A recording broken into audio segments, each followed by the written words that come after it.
السلام علیکم ورحمۃ اللہ وبرکاتہ۔ عزیز دوستو، تختی نمبر 13 کے ساتھ آپ کی خدمت میں حاضر ہیں۔ آج کی تختی نمبر 13 کے اندر ہم تشدید کے بارے میں پڑھیں گے۔ تختی نمبر 12 کے اندر بھی ہم نے تشدید کو پڑھا، ان کی پہچان کو ہم نے یاد کرنے کی کوشش کی، شکل کیسی ہے اس کی، یا حرف بھی آتی ہے تو کیا آواز بنتی ہے، تشدید کو پڑھنے کا انداز کیا ہے، یہ کچھ باتیں ہم نے پچھلی ویڈیو میں دیکھی تھی۔ آج کی ویڈیو کے اندر انشاءاللہ ہم مزید تھوڑا سا اضافہ کریں گے تشدید کے ساتھ۔ تو آئیے اپنے کام کا آغاز کرتے ہیں۔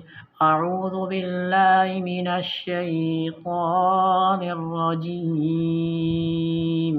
بسم اللہ الرحمن الرحیم۔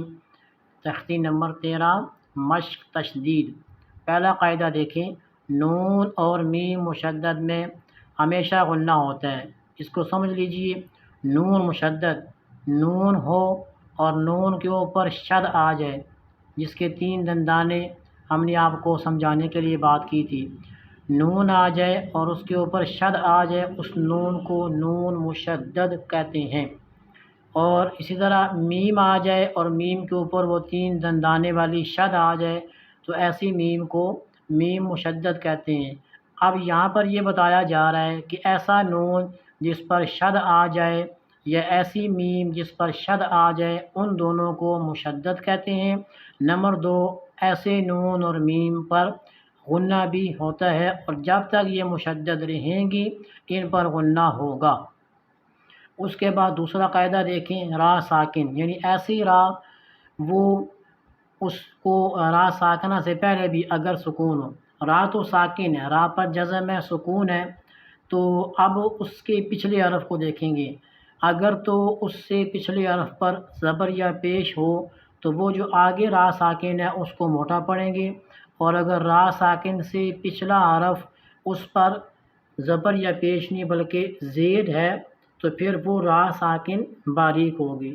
اس قاعدے کو دوبارہ سن لیجئے، را ساکنہ کو ہم موٹا یا باریک کب پڑھیں گے؟ اگر را ساکن ہے تو پھر اس سے پچھلے حرف کو دیکھیں گے، اگر پچھلے حرف پر زبر یا پچھلے حرف پر پیش ہے تو پھر وہ را ساکن موٹی پڑھیں گے، اور اگر پچھلے حرف پر زبر یا پیش نہیں بلکہ زیر ہے تو پھر اس را ساکن کو ہم باریک پڑھیں گے۔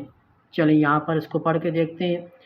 با را پیش بر، را زیر ری، بر ری، زا زبر زا، بر ریزا، بر ریزا، حا صاد پیش حوس، صاد زیر صی، حوصی، لام زبر لا، حوصیلا، حوصیلا، صاد دال زبر صد، دال زبر دا، صد دا، قاف زبر قا، صد دقا، صد دقا،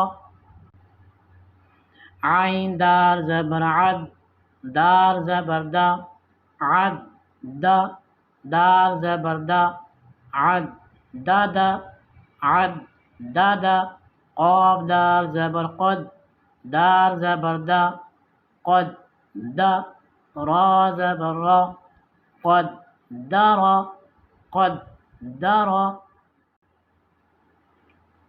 کاف زار زبر کز، زار زبر زا، کز زا، با زبر با، کز زبا، کز زبا، نون عین زبر نا، عین زبر ع، نا ع، میم زبر ما، نا عما، نا عما، یا زبر یا، وا نون پیش ظن۔ یہ پیچھے ہم نے بات کی تھی ابھی کہ نون مشدد پر کیا ہوگا؟ غنہ ہوگا۔ یہی نون مشدد ہے، یہ اوپر شد ہے، اب اس پر غنہ کریں گے، ناک میں آواز لے کے جائیں گے۔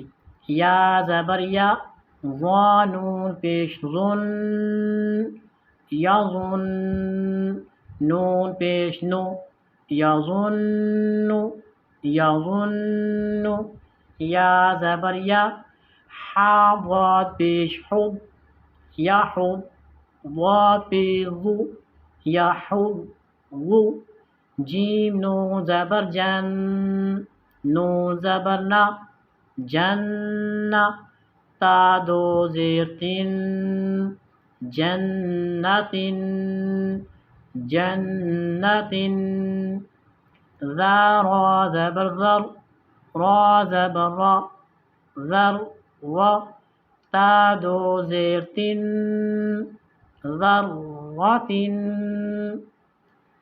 قاف واو پیش قو، واو زبر وا، قو و، تا دو زیر تن، قوتن، قوتن، کاف را زبر کر، را زبر را، کر، را، تا دو پیشتن، کرتن، کرتن، سین عین پیش سو، عین زیر عی، سو، عی، را تا زبر رت، سو، عیرت، سو، عیرت، قاف دال زبر قد، دال زبر دا، قد، دا، میم تا زبر مت، قد، دمت، کاف زال زبر کذ، زال زبر ذا، کذ، با تا زبر بت، کذبت، کذبت، زا واو پیش زو، واو زیر وی، زو، وی، جیم تا زبر جت، زو، وی جت، سین جیم پیش سد، جیم زیر جی، سد، جی، را تا زبر رت، سد، جیرت، سد، جیرت، فا جیم پیش فد، جیم زیر جی، فد، جی، را تا زبر رت، فد، جیرت، فد، جیرت، صدق اللہ العظیم۔ یہ ہماری مشق نمبر 13 جو تشدید کے ساتھ تھی، جس میں دو باتوں کا ہم نے قواعد میں یاد کرنے کی، پڑھنے کی، سمجھانے کی، سمجھنے کی کوشش کی۔ نمبر 1 نون مشدد اور نمبر 2 میم مشدد، اور دوسری ہم نے را ساکنہ کے بارے میں قاعدہ پڑھا، جو ایک نیا قاعدہ تھا آپ کے لیے کہ را ساکنہ کو ہم کب موٹا پڑھیں گے، تو اس کا جواب ہے کہ را ساکن ہے تو اس سے پچھلے حرف کو آپ دیکھ لیں، اگر اس پچھلے پر زبر ہے تو را ساکن موٹی ہے، اس پچھلے پر پیش ہے تو را ساکن موٹی ہے، اس پچھلے پر زیر ہے تو پھر را ساکن باریک ہے۔ امید کرتا ہوں کہ آپ کو یہ مختصر سی ویڈیو سمجھ آئی ہوگی۔ دعا ہے اللہ تعالیٰ ہماری کاوش کو قبول فرمائے۔ ملتے ہیں پھر انشاءاللہ اگلی ویڈیو کے ساتھ، تب تک کے لیے ہمیں اجازت دیجیے۔ اللہ حافظ۔ السلام علیکم ورحمۃ اللہ وبرکاتہ۔